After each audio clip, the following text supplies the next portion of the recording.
Thank you very much, Madam Speaker, for giving me the floor. Hello, Madam Speaker, allow me to speak, Madam, please.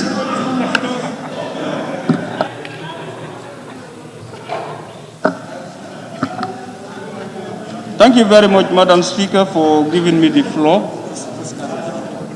Let me first of all thank the CRC for taking up a task in trying to do a work for this great nation.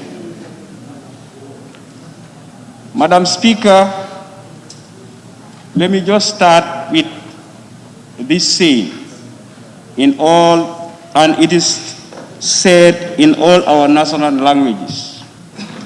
That is, when you pick a creature and you don't know exactly what that creature is, and then you happen to have two groups in front of you. One group is telling you that that creature can bite, and the other group is telling you that that creature cannot bite. I think the wisest decision that you should take is for you to distance your foot from that creature. What does that mean is so many talks in this draft constitution.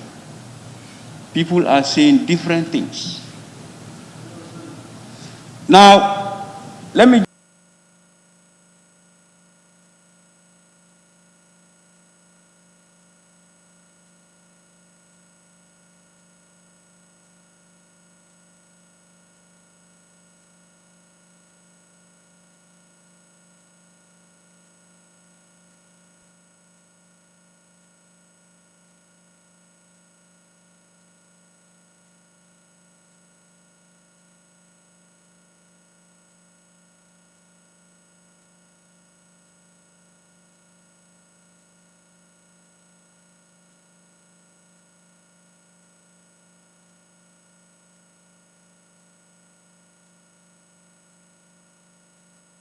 quote few clauses, not to waste the time of the assembly, because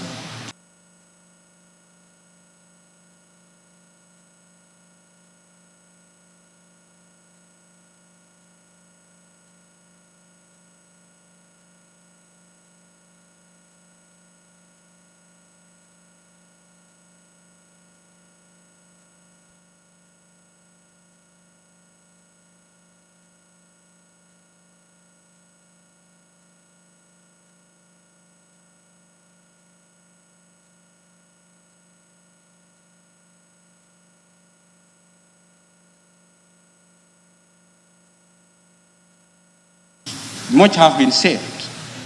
Now, but going to clause 15,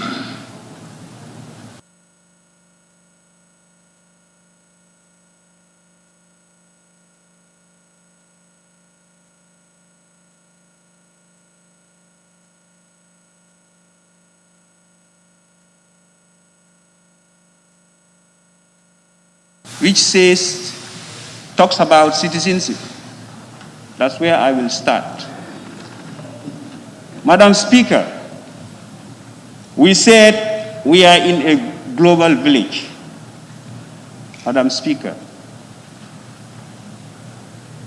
And let me just give you a scenario. As a Gambian, your grandparents have never been to UK or USA.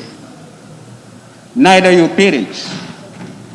But you yourself, you are fortunate to go there. In few years, you happen to acquire their citizenship. And then you marry there. Your kids are born there, and they acquire citizenship. Why is this citizenship so harsh in this country? As we said, we are in a global village. My point is, any person who is born in this country, the Gambia, automatically you should become a citizen of this Gambia. Neither your parents come from Japan or anywhere else in the world. That's my stand. Madam Speaker, you are here in the Gambia. You marry a wife here. Your wife makes love here in the Gambia.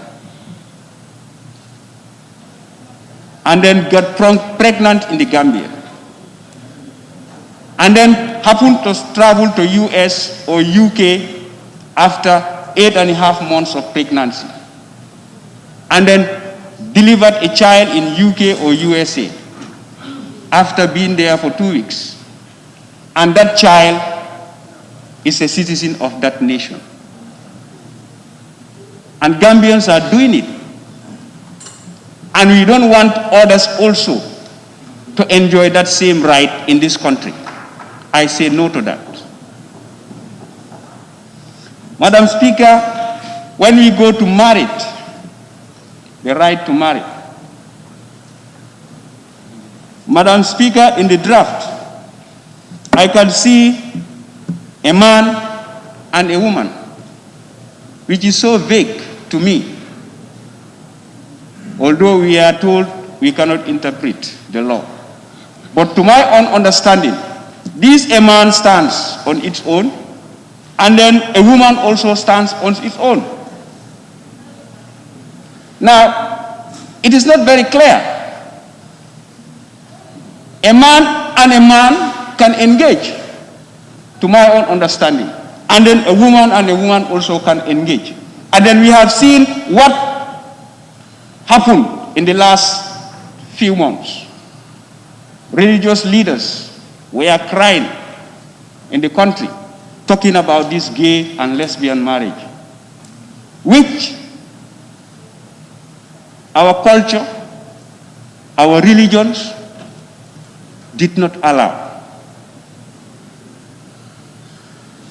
I've seen a video footage, and the person who sent it says it happens here in Serekunda.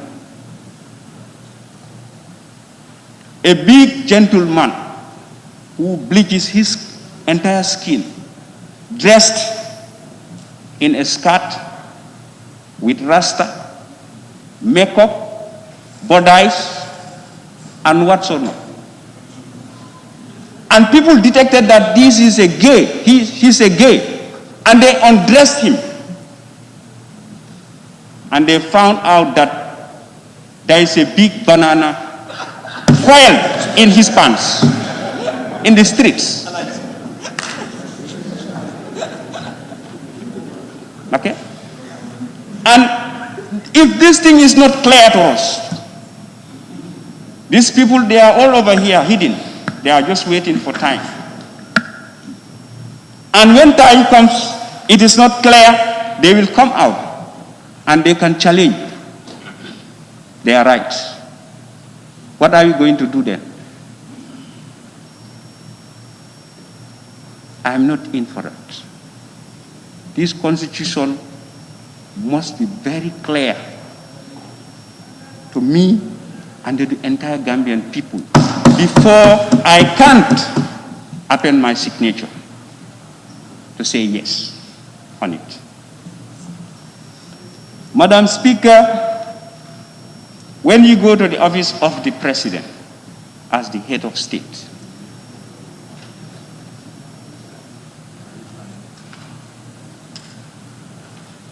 we said we are in a civilized, we want to usher a very civilized democracy in this country. And then we said the man sitting in that chair should be toothless. He cannot bite, he cannot slap. But for the ordinary citizens, can slap him or her or can bite him, and he cannot do anything. Is that justice? I'm asking whether is that justice?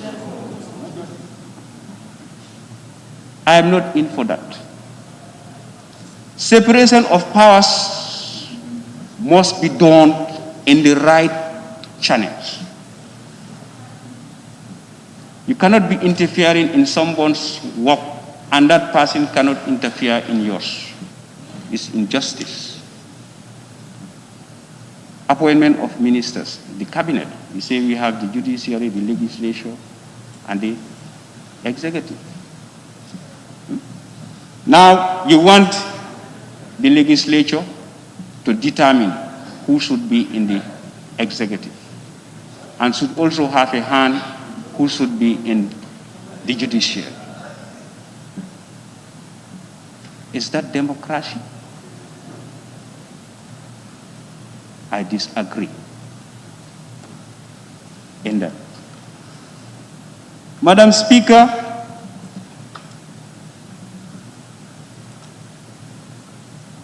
what I have said is just few points, because I cannot exhaust all, because many people have said a lot about this constitution. But my stand is this draft must be very clear to our fingertips. If not, we are going to be hypocrites. This constitution should not be politicized. It is for every Gambian citizen.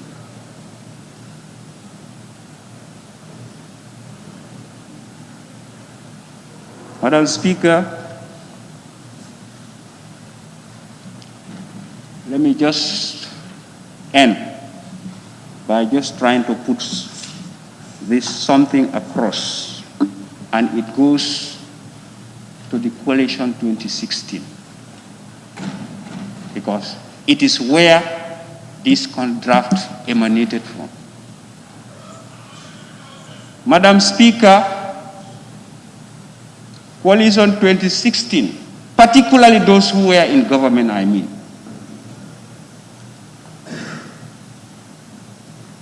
you should remember that you were in a bus and that bus had a driver. I don't know how it comes you delighted from that bus, but the driver is still driving the bus and no accident has happened.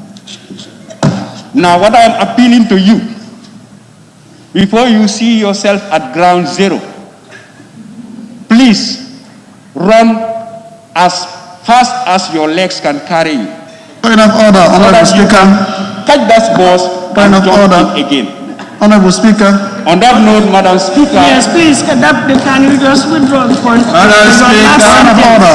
Point of order. Confine yourself to the debates here. Confine yourself to the debate. Just allow me, Honorable Speaker, to say what I have to say. Honorable Speaker. No, please, sorry. Honorable, can you just withdraw your last two sentences and then you can proceed? Point of order. So, no, please, I'm addressing the honorable member first. Honorable, can you just withdraw the last two sentences or last Thank sentence? you. Withdrawn, Madam Speaker. Thank you very much. Madam Speaker, there are so many things embedded in this. Always try to confine ourselves to the debate on the floor. It needs to be clear, because we are saying that we are going to repeal the 1997 Constitution because of so many amendments that were made on it. But what I can understand from the deliberations, that when this one also passed, there is going to be as many amendments as possible. So it comes to the same. I don't see any difference. Madam Speaker, on that note, I'm counting on the Honorable Minister to clear the doubts of this National Assembly before we can proceed with this document. Thank you very much. Thank you.